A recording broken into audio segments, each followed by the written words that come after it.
Today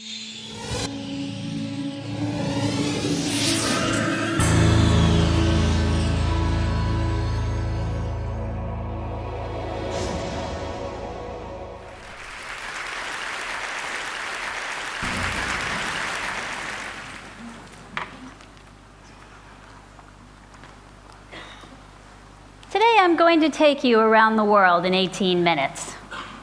My base of operations is in the US, but let's start at the other end of the map, in Kyoto, Japan, where I was living with a Japanese family while I was doing part of my dissertational research 15 years ago. I knew even then that I would encounter cultural differences and misunderstandings, but they popped up when I least expected it. On my first day, I went to a restaurant and I ordered a cup of green tea with sugar. After a pause, the waiter said, "One does not put sugar in green tea." "I know," I said, "I'm aware of this custom, but I really like my tea sweet." In response, he gave me an even more courteous version of the same explanation.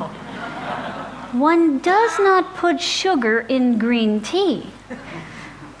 "I understand," I said, "that the Japanese do not put sugar in their green tea, but I'd like to put some sugar in my green tea." Surprised by my insistence, the waiter took up the issue with the manager. Pretty soon, a lengthy discussion ensued, and finally the manager came over to me and said, "I am very sorry, we do not have sugar." Well, since I couldn't have my tea the way I wanted it, I ordered a cup of coffee, which the waiter brought over promptly. Resting on the saucer were 2 packets of sugar. My failure to procure myself a cup of sweet green tea was not due to a simple misunderstanding. This was due to a fundamental difference in our ideas about choice.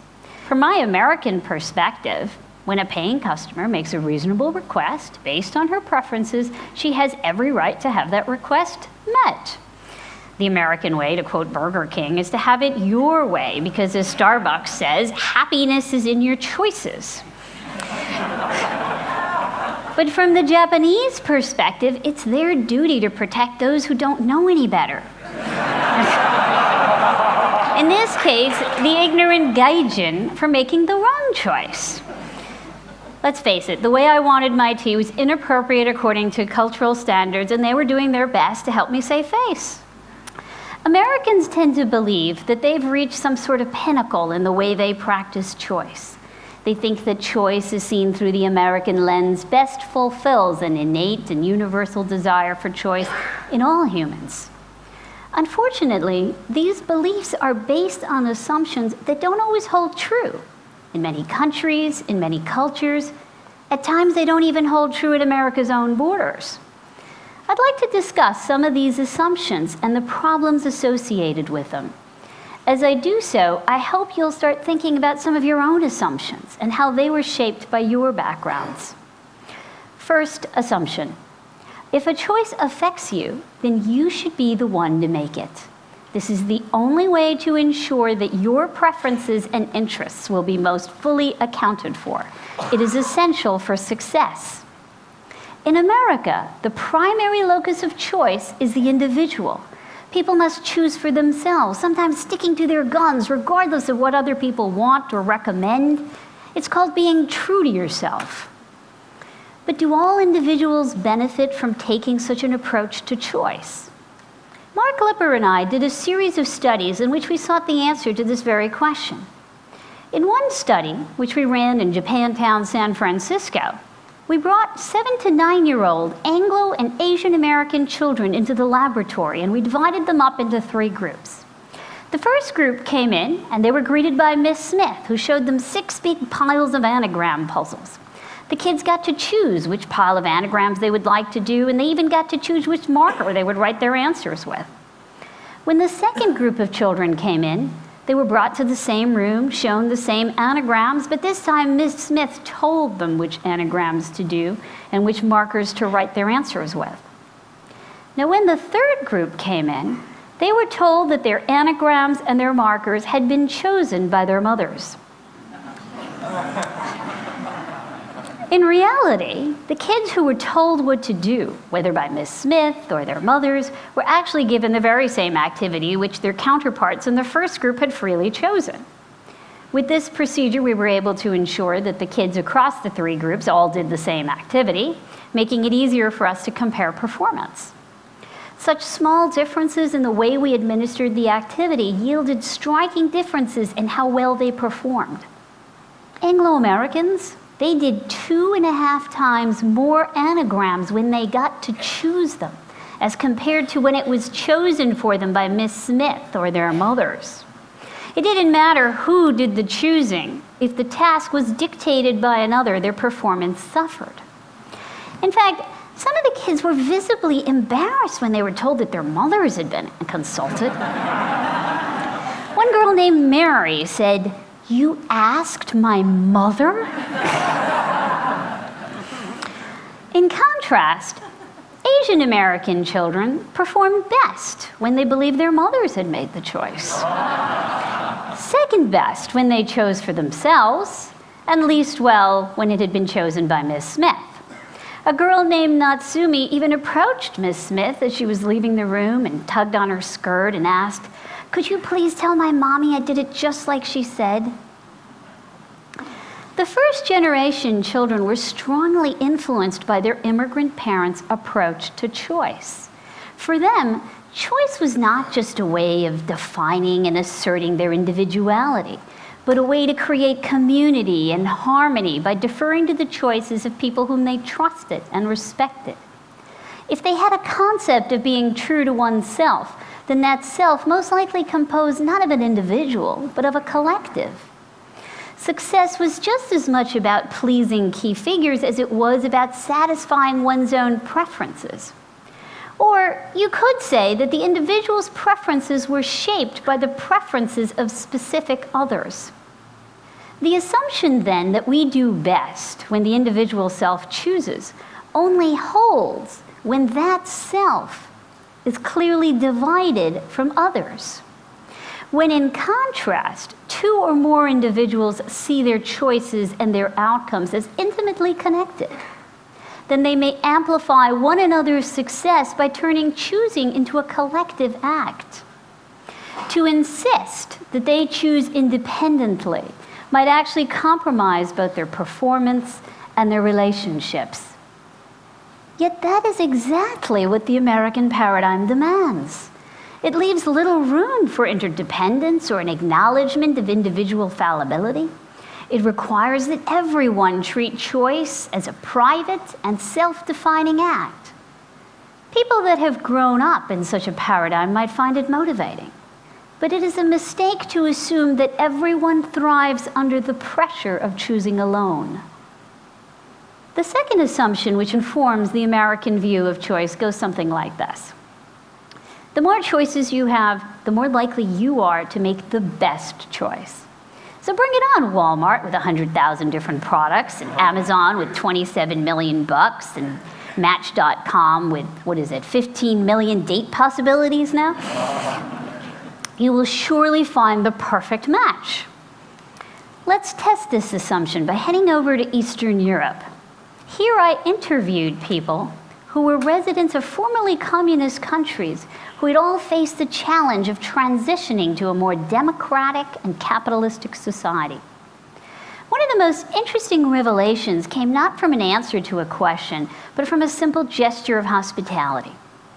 When the participants arrived for their interview, I offered them a set of drinks: Coke, Diet Coke, Sprite, 7 to be exact. During the very first session, which was run in Russia, one of the participants made a comment that really caught me off guard. "Oh, but it doesn't matter. It's all just soda. That's just one choice." I was so struck by this comment that from then on I started to offer all the participants those 7 sodas, and I asked them, "How many choices are these?" Again and again, they perceived these 7 different sodas not as 7 choices, but as one choice: soda or no soda. When I put out juice and water in addition to these 7 sodas, now they perceived it as only 3 choices: juice, water, and soda. Compare this to the die-hard devotion of many Americans, not just to a particular flavor of soda, but to a particular brand. You know, research shows repeatedly that we can't actually tell the difference between Coke and Pepsi. Of course, you and I know that Coke is the better choice.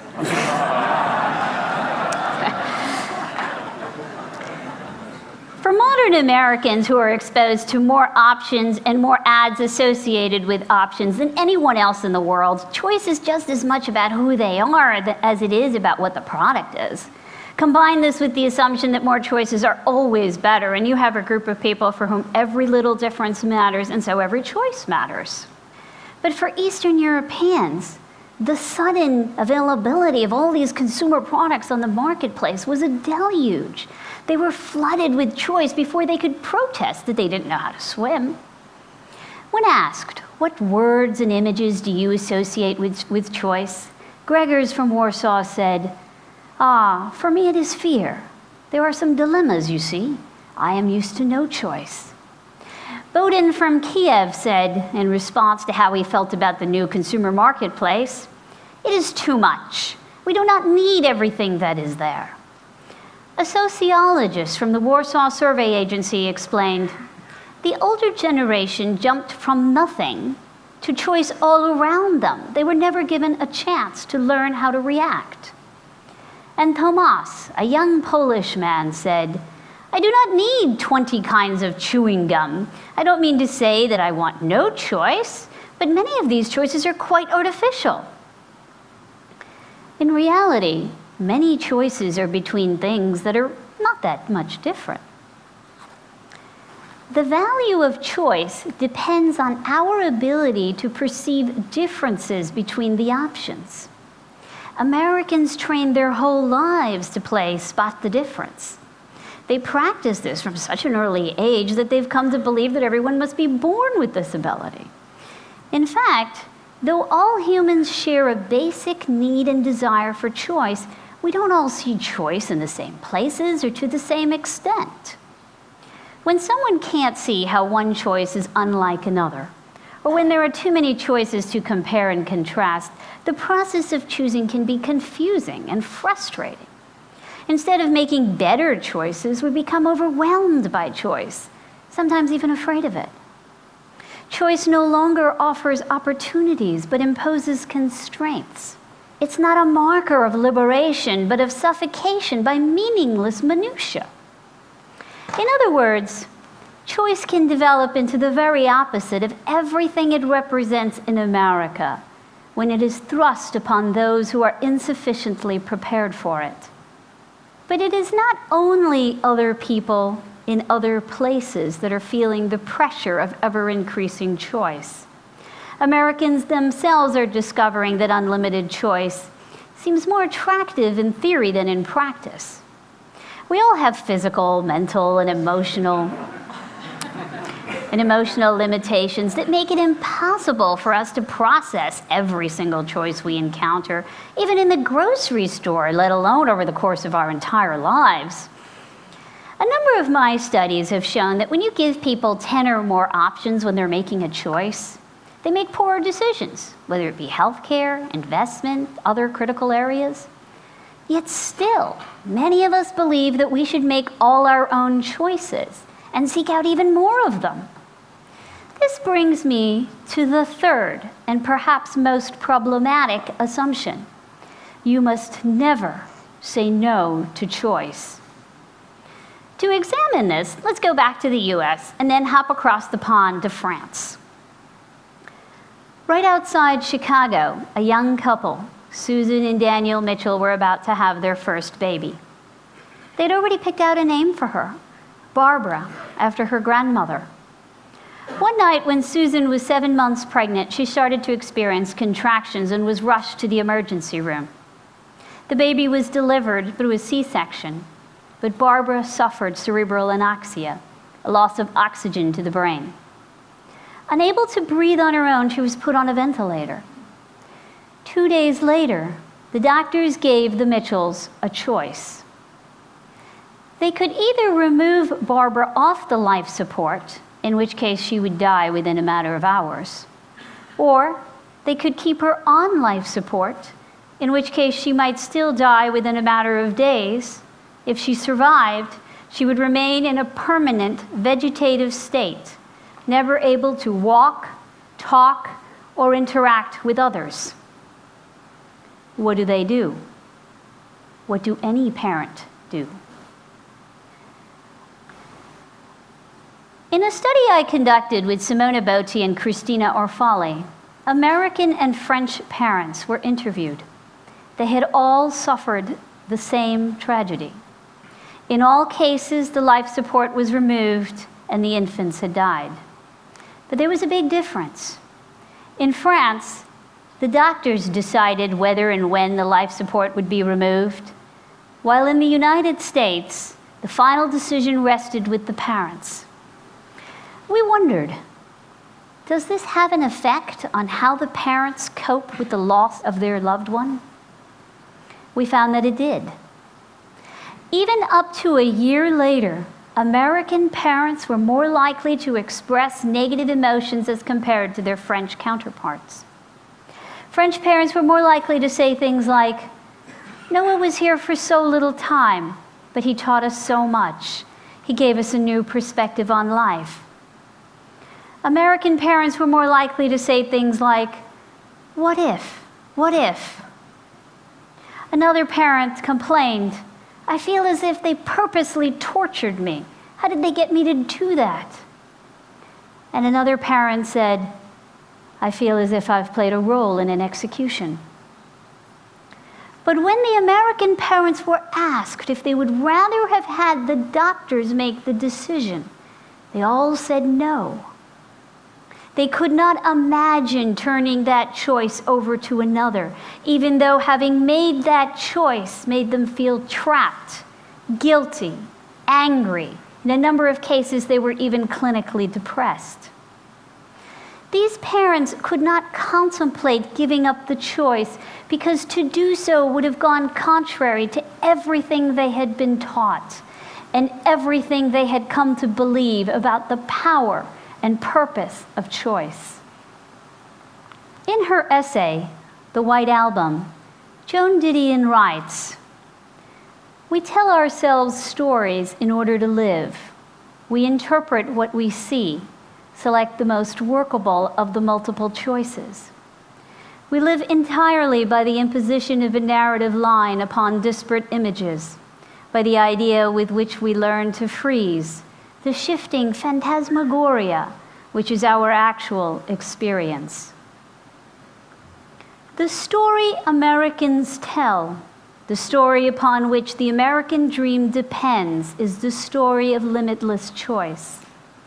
This narrative promises so much: freedom, happiness, success. It lays the world at your feet and says, you can have anything, everything. It's a great story, and it's understandable why they would be reluctant to revise it. But when you take a close look, you start to see the holes, and you start to see that the story can be told in many other ways. Americans have so often tried to disseminate their ideas of choice, believing that they will be or ought to be welcomed with open hearts and minds. But the history books and the daily news tell us it doesn't always work out that way. The phantasmagoria, the actual experience that we try to understand and organize through narrative, varies from place to place. No single narrative serves the needs of everyone, everywhere. Moreover, Americans themselves could benefit from incorporating new perspectives into their own narrative, which has been driving their choices for so long.